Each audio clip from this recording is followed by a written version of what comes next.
একজনের হাত ধরে যিনি আমাদের আজকের প্রধান অতিথি জনাব মির্জা ফখরুল ইসলাম আলমগীর স্যার, তিনি মাননীয় মন্ত্রী আমাদের এনজিআরডি মন্ত্রণালয়ের, কিন্তু তারপরেও অনেক বড় একটা পরিচয় আমার স্যার, আমার মির্জা ফখরুল ইসলাম আলমগীর স্যার আমাদের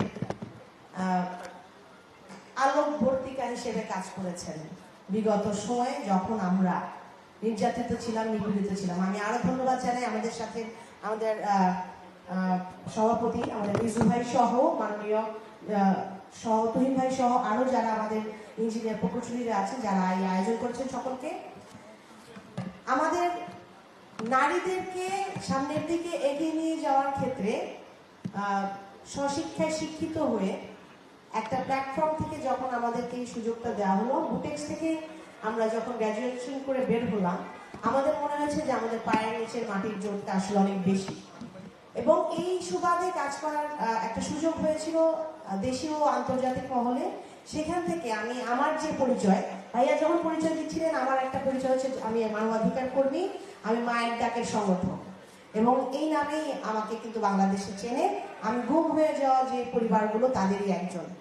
এবং আমাদের জন্য আমরা যারা যখন রাস্তায় দাঁড়িয়েছিলাম, রাজপথে দাঁড়িয়েছিলাম স্বৈরাচারের বিরুদ্ধে, স্বৈরাচারকে নির্মূল করার বিরুদ্ধে, গুমের এবং বিচার বিরুদ্ধে হত্যার বিচারের জন্য, তখন থেকে আমাদের পাশে তখন কেউ ছিল না। যখন কেউ ছিল না, তখন আমাদের পাশে আমাদের জন্য ঢাল হয়ে আমাদের পাশে আমাদেরকে রক্ষা করার জন্য এই মানুষ স্যার, আমাদের মির্জা ফখরুল ইসলাম আলমগীর স্যার ঢাল হয়েছিলেন আমাদের জন্য, আমাদেরকে রাস্তা দেখিয়েছেন। আমরা যখনই রাজপথে আটকে গেছি, আমাদের যখনই বিভিন্ন এজেন্সি বেষ্টনী দ্বারা ঘেরাও করে ফেলেছে, তিনি যেখানে খবর পেয়েছেন সেখান থেকে আমাদেরকে বাঁচানোর জন্য স্টেটমেন্ট দিয়েছেন, নিজে এসেছে, আমাদের সাথে দাঁড়িয়েছেন, আমাদের পাশে দাঁড়িয়েছেন। আমার মনে আছে, আমি শুধু একটা ঘটনা বলবো, আমাদের মরহুমা দেশনেত্রী বেগম খালেদা জিয়া, তিনি যখন আমাদেরকে আটটা পরিবারকে দেখতে আসেন, যখনই ইফতারে আমাদেরকে একসাথে সামিল করেন, আমার স্যার তার সামনে যখন আমাদেরকে নিয়ে যান, আমাকে পরিচয় করার দেওয়ার সময় একটা কথাই বলেছিলেন, সঞ্জিদা হচ্ছে আমাদের ওয়ান ম্যান আর্মি। এই যে অনুপ্রেরণা, এই যে সাহস, এমন একজন কিংবদন্তি পুরুষের কাছ থেকে, যিনি আমাদেরকে, আমরা যখন থেকে আমাদের প্রধানমন্ত্রী মরহুমা বেগম খালেদা জিয়াকে অ্যারেস্ট করা হলো, জেলে নিয়ে যাওয়া হলো, তারপরের সময়টা কিন্তু আমরা কোনো ভয়েরে ছিলাম না। তখন কিন্তু এই স্যার কিন্তু আমাদেরকে আলোকবর্তিকা দিয়েছেন, আমাদের হাল ধরেছেন, যার দেখানো পথে চলেছি, এবং আমরা রাজপথে সরব থাকতে পেরেছি, একটা নতুন বাংলাদেশকে আনতে পেরেছি। আমি আশা করব বাংলাদেশ যুগে যুগে আরো মির্জা ফখরুল ইসলাম আলমগীর পাক এরকম মানুষ হয়তো শতাব্দীতে একবারই আসে। আমি আমার পক্ষ থেকে, আমার মতো নারীরা যারা রাজপথে আন্দোলন করেছে তাদের পক্ষ থেকে, আমাদের ভিকটিম যারা বিগত সময়ে নির্যাতিত নিপীড়িত হয়েছেন, সকলের পক্ষ থেকে আন্তরিক কৃতজ্ঞতা ও ধন্যবাদ জানাই। তার দীর্ঘায়ু কামনা করি। আপনাদের সবাইকে অনেক ধন্যবাদ। বাংলাদেশ জিন্দাবাদ।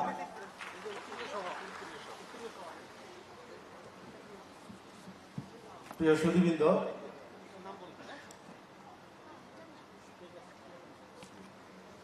জি আসসালামু আলাইকুম। আমি দুইটা জিনিস জানাতে আসছি। যারা এখন তো প্রযুক্তি অনেক আপগ্রেডেড, আপনারা এখন জুম করে ছবি নেবেন বা স্টেজে এসে ছবি নেওয়ার তো দরকার নেই, এটা অনেকের অধিকার ক্ষুণ্ণ হয়। কাজে আমার অনুরোধ, আপনারা সবাই একই পেশার লোক, আপনারা ডিসিপ্লিন সহকারে করে আমাদেরকে একটু সহযোগিতা করেন প্লিজ। আর সেকেন্ড হলো যে মাননীয় প্রধানমন্ত্রী উনি আরেকটা রাষ্ট্রীয় কাজেই যাবেন, না হলে উনি বলছেন যে আমি থাকতাম, আমার খুব ভালো লাগতেছে, কিন্তু যেহেতু রাষ্ট্রীয় কাজে যেতে হবে, এই জন্য উনি বক্তব্য দিয়ে হয়তো চলে যাবেন। আমরা কিন্তু অনুষ্ঠানটা কন্টিনিউ করবো। প্লিজ আপনারা ধৈর্য সহকারে আমাদের সঙ্গে থাকবেন।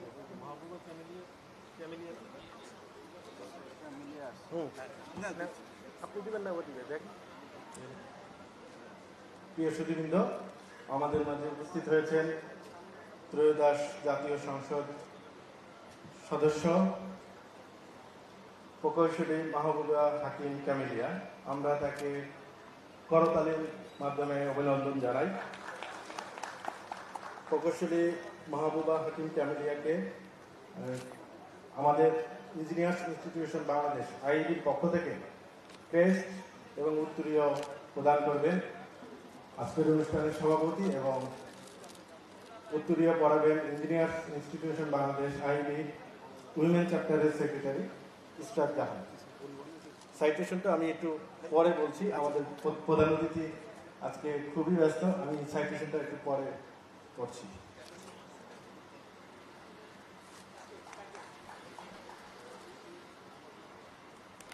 প্রধান অতিথিটা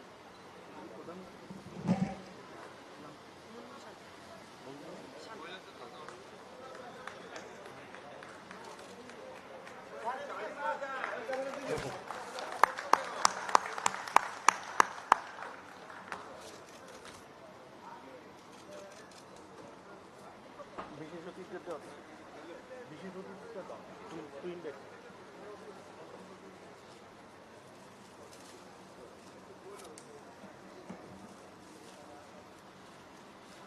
প্রকৌশলীরা আমরা যেহেতু আমাদের ঘরের সন্তান, আমাদের এই অঙ্গনেরই সদস্য, আইবি সদস্য, তাকে সম্বর্ধিত করছি।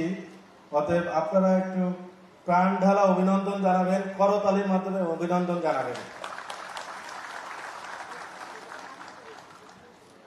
এবারে আজকের অনুষ্ঠানের বিশেষ অতিথি প্রকৌশলী শাহরিন ইসলাম তুহিন, তাকে উত্তরীয় এবং ক্রেস্ট প্রদান করবেন আজকের অনুষ্ঠানের সভাপতি। উত্তরীয় এবং ক্রেস্ট প্রদান আইবির সম্মানিত প্রেসিডেন্ট ইঞ্জিনিয়ার রিয়াজুল ইসলাম রিজু, এবং তাকে উত্তরীয় প্রদান করবেন মুনমুন শান্তা। মুনমুন শান্তা নিয়ে আসুন।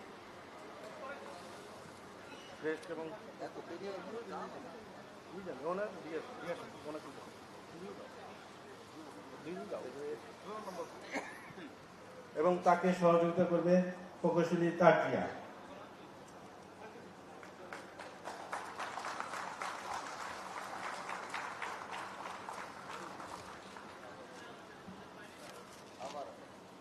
বিশেষ অতিথি প্রকৌশলী শাহরিন ইসলাম তুহিন, উনি সাবেক সংসদ সদস্য এবং আহ্বায়ক association of engineer Bangladesh app. তাকে আজকের এই সম্বর্ধনা ও সমাপনী অনুষ্ঠানের পক্ষ থেকে অভিনন্দন এবং শুভেচ্ছা। এ পর্যায়ে মাননীয় প্রধান অতিথি তাকে ক্রেস্ট প্রদান এবং উত্তরীয় প্রদান করবেন আজকের অনুষ্ঠানের সভাপতি ইঞ্জিনিয়ার্স ইনস্টিটিউশন বাংলাদেশ আইবির সম্মানিত প্রেসিডেন্ট ইঞ্জিনিয়ার রিয়াজুল ইসলাম রিজু, এবং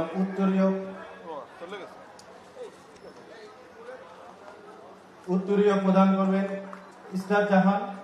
তাকে প্রধান অতিথি জনাব মির্জা ফখরুল ইসলাম আলমগীর, তাকে ক্রেস্ট প্রদান করবেন আইবি প্রেসিডেন্ট ইঞ্জিনিয়ার রিয়াজুল ইসলাম রিজু। আজকের অনুষ্ঠানের প্রধান অতিথি মির্জা ফখরুল ইসলাম আলমগীর, মাননীয় মন্ত্রী, মাননীয় মহাসচিব, বাংলাদেশ জাতীয়তাবাদী দল বিএনপি।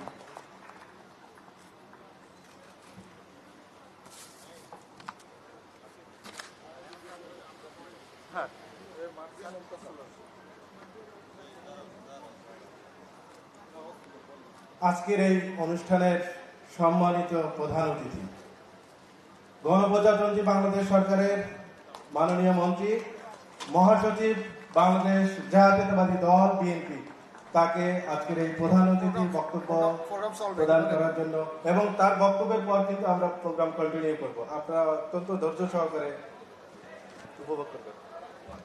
বিসমিল্লাহির রহমানির রহিম। আমি প্রথমেই আপনার কাছে সবিনয়ে ক্ষমা চেয়ে নিচ্ছি যে আমার আরেকটি অত্যন্ত জরুরি একটা কর্মসূচি আছে, মিটিং আছে, যে কারণে আমাকে চলে যেতে হবে। আমি রিজু ভাইয়ের সঙ্গে সেইভাবেই আলাপ করেছিলাম।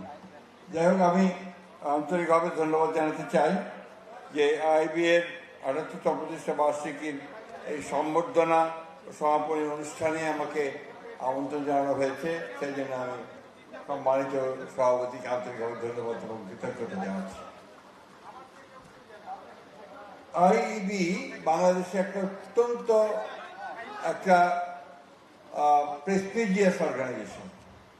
আমরা অনেক আগে থেকেই জানি যে এই আইবি একটা প্রতিষ্ঠান যারা শুধু ইঞ্জিনিয়ারদের অ্যাসোসিয়েশন নয়, এটা বাংলাদেশের উন্নয়নের ক্ষেত্রে, বাংলাদেশের এগিয়ে যাওয়ার ক্ষেত্রে অনেক অবদান রেখেছে। এটা আমরা অতীতেও দেখেছি, আমরা আশা করি যে আগামী দিনগুলোতে দেখতে পাবো। প্রিয় সুধীবৃন্দ, এখানে আজকে আমাদের মাঝে উপস্থিত আছেন আমাদের বিশেষ অতিথি, যিনি নিজে একজন ইঞ্জিনিয়ার, আমাদের ইঞ্জিনিয়ার তুহিন। আমি আশা করব যে তার বক্তব্য আপনারা শুনবেন এবং আমরা আজকে যারা এখানে সম্বর্ধিত হয়েছেন বিশেষ করে তারা নিজেরাই অত্যন্ত গুণী ব্যক্তি এবং আমি বিশেষ করে জানি যে আমাদের স্বাধীনতা পদক যিনি পেয়েছেন এবং আমাদের আমাদের এমপি বকুল সাহেব, আমাদের এমপি শান্ত সাহেব, আমাদের আরেকজন মহিলা আছেন, আমি তার নামটা ঠিক আমি জানি না, তারপরেও আমি আন্তরিকভাবে তাদেরকে সম্বর্ধনা জানাচ্ছি, আন্তরিকভাবে তাদের প্রতি আমি কৃতজ্ঞতা প্রকাশ করছি এবং আশা করছি যে আগামী দিনগুলোতে তারা তাদের যে ভূমিকা সেই ভূমিকা অক্ষুণ্ণ রাখবেন। এখানে টুরি সম্পর্কে আমাকে একটু বলতেই হয় এই জন্যে যে আমাদের সবচেয়ে খারাপ সময় যেগুলো গিয়েছে, বিশেষ করে সেই সমস্ত পরিবারগুলো যাদের স্বজনেরা গুম হয়ে গেছে, সেই স্বজন হারানো পরিবারগুলোকে সামনে নিয়ে, তাদেরকে সঙ্গে নিয়ে যে মেয়েটি শত বাধা বিপত্তি উপেক্ষা করে সামনে এগিয়ে গেছে এবং এই বিষয়টাকে সারা বিশ্বে তুলে ধরেছে, সে হচ্ছে টুনি। আপনারা কি জানেন না যে যখন এই সম্পর্কে কথা বলা বিপজ্জনক ছিল, যখন এই সম্পর্কে কাজ করতে গেলে তুলে নিয়ে গিয়ে কীভাবে নির্যাতন করতো সেটা আপনারা অনেকে জানেন। সেই সময় তুলে এটাকে নিয়ে জেনেভা পর্যন্ত গেছে তার একক প্রচেষ্টা নিয়ে, যেটা আমাদের কাছে অত্যন্ত, আমরা মনে করি যে তাকে আমাদের ধন্যবাদ অবশ্যই দেওয়া হয়েছে। যাদের স্বজন হারিয়েছে তারা জানেন তার দুঃখ কি, ব্যথা কি, বেদনা কি, এবং এই ব্যথা বেদনাগুলোকে সামনে নিয়ে তুলি তার মায়ের ডাক সংগঠনকে নিয়ে সামনে এগিয়ে এসেছে। এখানে অন্য যারা আছেন তারা প্রথিতযশা প্রকৌশলী, ইঞ্জিনিয়ার, তারা প্রত্যেকেই নিজের ক্ষেত্রে অবদান রেখেছেন এবং যারা এমপি হয়েছেন তারা তাদের এলাকায় তাদের জনগণের মধ্যে অভূতপূর্ব জনপ্রিয়তা অর্জন করেছেন। সেই জন্য আমি তাদেরকে আন্তরিকভাবে ধন্যবাদ কৃতজ্ঞতা জানাই। শুধুমাত্র আজকে এখানে সবাই যারা আছেন তারা সবাই বেশিরভাগই প্রকৌশলী এবং এই দেশের সবচেয়ে উচ্চশিক্ষিত মানুষদের মধ্যে আপনারা, এবং সবচেয়ে প্রিভিলেজড ক্লাস যদি বলি আমরা সেটা আপনারা। বাংলাদেশে আমরা এই 57 বছর বয়সে আমরা একটা স্বাধীনতা যুদ্ধ করেছি, এরপরে গণতন্ত্রের জন্য লড়াই করেছি বারবার, আমাদের সমস্ত অধিকারগুলো আদায় করবার জন্য আমরা লড়াই করেছি, অনেক প্রাণ গেছে, অনেক রক্ত গেছে, রাজপথ রক্তে রাঙা হয়ে গেছে। এবারকার এই যে জুলাই, যেটাকে আমরা 24শে জুলাই বলছি, এই জুলাই গণ অভ্যুত্থানের পরে সাধারণ মানুষের মধ্যে কিন্তু একটা বোধ সৃষ্টি হয়েছে। সেই বোধটি হচ্ছে যে আমরা একটা নতুন একটা বাংলাদেশ চাই, আমরা সেই পুরনো গুণে ধরা বাংলাদেশ আর দেখতে চাই না। এবং সেই ক্ষেত্রে আমি মনে করি আপনাদের ভূমিকা, প্রকৌশলীদের ভূমিকা সবচেয়ে উল্লেখযোগ্য এবং প্রয়োজনীয়। আমি এখন যে মন্ত্রণালয়ে কাজ করছি, এই মন্ত্রণালয়ের কাজটাই হচ্ছে আপনার প্রকৌশলীদের নিয়ে।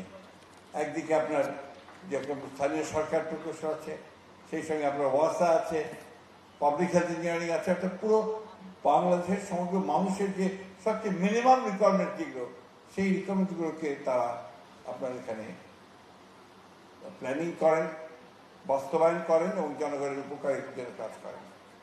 আপনাদের প্রতি জনগণের আগ্রহ অনেক, আকাঙ্ক্ষা অনেক এবং তারা আশাও করেন অনেক, প্রত্যাশা অনেক, যে আপনারা যে প্ল্যানিংগুলো করবেন, যে কাজগুলো করবেন, সে কাজগুলো যে জনগণের সত্যিকার অর্থে এই কাজে লাগে। আমাদের খুব দুঃখ হয় যখন আমরা পত্রিকায় দেখি যে বিগত সরকারের আমলে, ফ্যাসিস্ট সরকারের আমলে একটি জেলায়, সম্ভবত পিরোজপুর জেলায় 3,500 কোটি টাকা লোপাট হয়ে গেছে, কোনো কাজ হয়নি। এবং সেটা এই এলজিআরডি মিনিস্ট্রি থেকেই হয়েছে, ডিপার্টমেন্ট থেকেই হয়েছে। এই বিষয়গুলো থেকে আপনি দয়া করে একটু অত্যন্ত সতর্কতার সঙ্গে দৃষ্টি দেবেন। এই দেশের মানুষ এখন তার আগের মতো অত সব সিম্পল আছে, সরল আছে তা নেই। তারা কিন্তু সব কিছু বোঝেন, সব কিছু জানেন, বুঝতে পারেন। এই দেশের মানুষ কিন্তু কাউকে ক্ষমাও করে না। আজকে আমরা যদি ভুল করি আমাদেরকেও ক্ষমা করবে না। সেই কারণে আমি অনুরোধ করব যে আপনাদের প্রতি যেহেতু সমগ্র দেশের একটা প্রত্যাশা আছে, ভরসা আছে, আস্থা আছে, সেটাকে আপনারা পালন করবেন এবং নিঃসন্দেহে আমি বিশ্বাস করি সেটা বাংলাদেশের অগ্রগতিকে অনেক দূর এগিয়ে নিয়ে যাবে। আমি বক্তব্য বাড়াবো না। আজকে নতুন যে সময় এসেছে, নতুন যে সূর্যোদয় উঠেছে, আসুন আমরা সবাই সেই সূর্যোদয়ের যে আলো, সেই আলোকে আলোকিত হই। আমাদের বাংলাদেশের জন্য আমরা একটা নতুন একটা দিগন্ত সৃষ্টি করি, যাতে করে আমরা খুব দ্রুতই সামনের দিকে এগিয়ে যেতে পারবো। আমাদের যে ছেলেরা যারা রক্ত দিয়েছে, যারা প্রাণ দিয়েছে, আমাদের যে বাংলাদেশকে আবার একটা নতুন সুযোগ সৃষ্টি করে দিয়েছে, তাদের সেই রক্তের ধারাকে যেন আমরা কখনোই ম্লান হতে না দিই এবং কখনোই যেন সেটা আপনার আমাদের কারণে সেটা যেন কখনো আপনার ক্ষতিগ্রস্ত না হয়। আমি বক্তব্য শেষ করছি এই বলে যে আবার ইনস্টিটিউট অফ আপনার ইনস্টিটিউশন অফ বাংলাদেশ, এদের কাছে আপনাদের কাছে বাংলাদেশের মানুষের প্রত্যাশা অনেক। আমি বিশ্বাস করি যে আপনাদের জ্ঞান, আপনাদের প্রজ্ঞা, আপনাদের অভিজ্ঞতা সব কিছু দিয়ে সেই প্রত্যাশাকে আপনারা পূরণ করতে সক্ষম হবেন। আমাকে আমন্ত্রণ জানানোর জন্য আবারও ধন্যবাদ। আসসালামু আলাইকুম। আমি আবারও আপনাদের কাছে ক্ষমা চাইছি যে আমি পুরো শহরে থাকতে পারবো না। আসসালামু আলাইকুম।